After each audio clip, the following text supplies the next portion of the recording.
தேவரீர் எங்களை சிறுமைப்படுத்தின நாட்களுக்கும் நாங்கள் துன்பத்தை கண்ட வருஷங்களுக்கும் சரியாய் எங்களை மகிழ்ச்சியாக்கும்.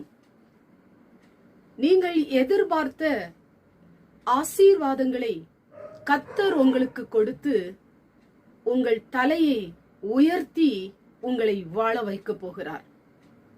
பல துன்பங்களை நீங்கள் கண்டிருக்கலாம், பல துயரத்தோடு கூட நீங்கள் வாழ்ந்து கொண்டிருக்கலாம், பல கஷ்டத்தின் நடுவிலே நீங்கள் ஓடிக்கொண்டிருக்கலாம்.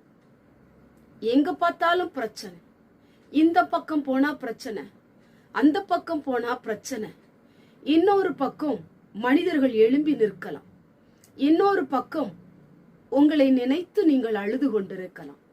இப்படி உங்கள் நாட்களும் மாதங்களும் கழிந்து போயிருக்கலாம். இந்த நாளிலும் நீங்கள் துன்பத்தை கண்ட நாட்களுக்கு, நீங்கள் துன்பத்தை கண்ட வருஷங்களுக்கு தக்க பலனை, தக்க ஆசீர்வாதத்தை, தக்க மகிழ்ச்சிய தேவன் உங்க வாழ்க்கையில ஆண்டவர் தரப்போகிறார்.